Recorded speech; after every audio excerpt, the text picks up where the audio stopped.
बोली। अरे हेलो। तो हाँ जी को समाचार है को कहा ये कि बाल बच्चा सब घरे ठीक हो ना? आज को ठीक रहा तो ठंडवा में ऐसी तो तबीयत खराब है, कभी हर की डॉक्टर ने ले कभी जयपुर डॉक्टर ने कभी कमल किशोर। माथा खराब ना कर, बढ़िया से एक एगो बाल बच्चा रहा, बढ़िया से सेवा कर। हम आइबू एकदम ठंडवा के बाद एगो। ताए जी ठंडवा में ऐसे रहते जी। माथा उथा खराब ना कर। अरे कमाइबू था ना बाल बच्चा पढ़ता। ताए जी महेंद्र बाबू के पैसा कर्जा हो गया जी। कर्जा हो गया तो बढ़िया से ओरा दे ही कहीं दूर चौर में हम दे देवे पैसा। तो अच्छा ठीक हो रखियो। माथा खराब इतना दिन पर बात कर लिया, रखने फोन। तो अच्छा ठीक है बात करबू बउआ से जी। अरे बउआ से बात करावे ना, एक एगो बाल बच्चा है। तो ठीक होला बात कराओ।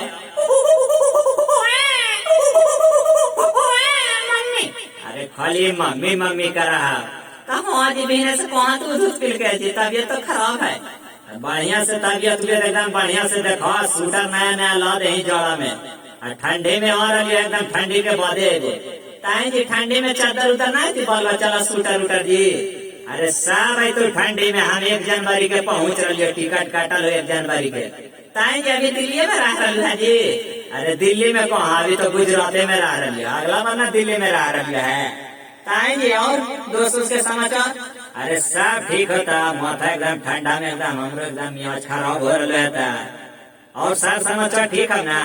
तो हाँ जी आखिर तो नैहर में वाली है जी। माथा खराब ना कर, बार बार तू नहरे में चलना है, कोई से टोका का भी रहा। ताए जी तो बार बार तो सक्के करा है जी।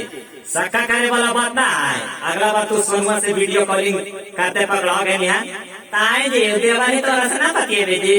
माथा खराब ना कर, देवर देवर इधर रिश्ता बन जावे है। देख बढ़िया से रह घरे, तू बार बार नैहर कौची करे कहीं बूढ़ी। ताए जी एगो शायरी सुनाइयो। माथा खराब बढ़िया शायरी है तो सुनाइयो। कौन खाता के बूढ़े इक्स नहीं करते, बूढ़े इक्स करते हैं कम वक्त उन पे कोई शक नहीं करता है। पुराना कुकर का भी सीटी मारला छल्ला क्या है बुढ़ा। अरे हाँ ऐसा ऐसा शायरी सुनाइए, ठंडवा के बता सुनाइए। तो ठीक हो रखियो जी। रखना लालू यादव पर फोन लगवाइए। तो ठीक हो लाइने पर रहिए, नंबर वहाँ पर ना। अरे नंबर हमारे पास आता, ठीक हो लाइने पर रह।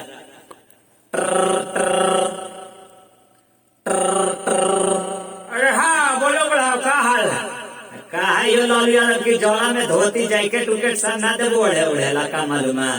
अरे हाँ मिलेगा, ठंडा में बंटवाएंगे, होली से पहले ही बंटवाएंगे। अरे कहा यो लालू यादव के हमारा उठियो के थोड़ा साड़ी उड़ी दे दो। अरे हाँ लालू यादव हम भी लाइने पर हमरो लड़का पियर का साड़िया दे दिया जी। अरे हाँ तुमको लड़का पियर का साड़िया सब मिलेगा। ठीक है आएंगे जल्द से तो तुमको देंगे। ठीक है रखते हैं। ठीक हो लालू यादव, और सार समाचार ठीक है ना? अरे हाँ सब ठीक है, अपना सुनाओ। अरे हमारा तो ठंडी मार दिल का आता। ठीक है बढ़िया से दवा बीरो करो, वीरेंद्र डॉक्टर नहीं बख्तियारपुर। ठीक है कुछ रखा ही हो। अरे हाँ लालू यादव रखा ही हो। ठीक है बढ़िया से रहना। हाँ